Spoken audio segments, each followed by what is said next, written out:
Good morning, everyone. I'm Jamaica T. Borgonia, and I am from BSE 201B. So today, we'll discuss, or the topic we will discuss together with Annette Gwen Balbin is about the tools in assessing the curriculum, wherein there are strategies that teachers use to assess or evaluate the performance of the students. We have 7 and we will discuss them. We are assessing the performance of the students in order to know where do they excel and where do they are lacking. So we have to adjust our lesson. Being a teacher, we can adjust the lesson in order to meet the passing rate of the students, or the curriculum may be redesigned or it may be retained. There are 7 tools in assessing the curriculum, and the first one is the paper and pencil strategy. It is considered to be the traditional way of assessing the performance of the students, and we have 2 under it. And those are essay and select response. For in essay, we are all familiar with essay because we are taking an education major wherein we are really prone to making an essay. Essay is a writing skill wherein we say the things that we learn in that concept or in that theories, and while select response, it is about the multiple choice and identifications and matching type. In identifications, you have to identify what is the answer in the certain questions, while multiple questions, there are certain choices. While matching type, you have to match the questions to the given answer. In writing an essay, you have to acquire, or you have to have a writing skills or a comprehension skills, because in writing an essay, you have to follow rules. There are certain outlines that you should follow, and there should be a main idea.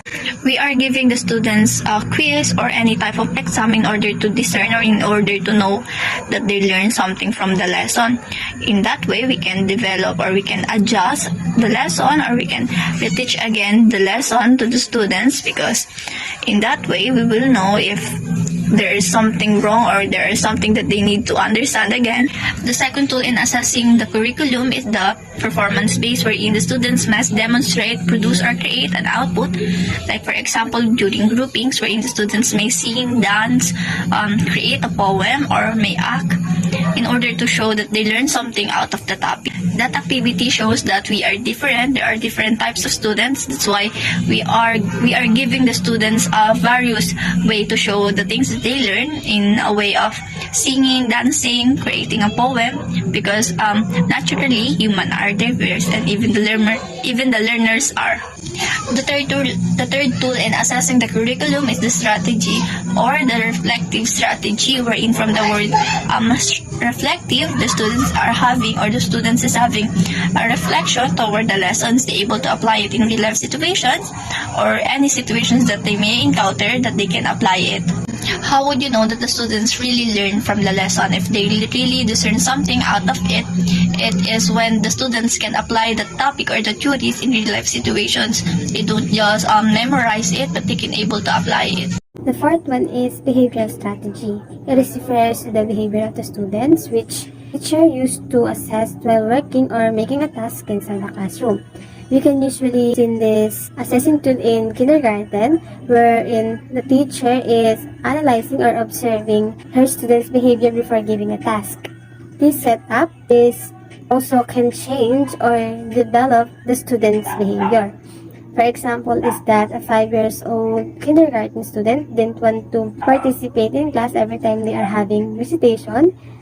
In this situation, you can say that this student is not that confident on saying her ideas, wherein a usual 5-year-old is normally to be active in participation. We can clearly see that the student is having low self-esteem, so as a teacher, we will set an activity wherein we will boost every student's confidence, and also we can boost their confidence by acknowledging the things that they did. They will acknowledging it and saying that it is fine that sometimes we commit or we make mistakes. Fifth one is oral strategy. It is the one teachers often used inside the classroom. A question and answer portion wherein student develop the verbal skill on how or she responds to the question given by the teacher. This assessing tool is we usually notice in every classroom that teachers use for the students to develop their critical thinking. Do you ever felt being nervous every time being called by your teacher in a specific question that you haven't practiced yet? Well, in this way, our mind starting to think critically, especially if the question is really hard. We can also develop our verbal skill by processing those questions. The sixth one is combination of strategies. It is used by the teacher to enhance students' creativeness of answering questions. For example, here is the portfolio. Portfolio is refers to the students' work collection.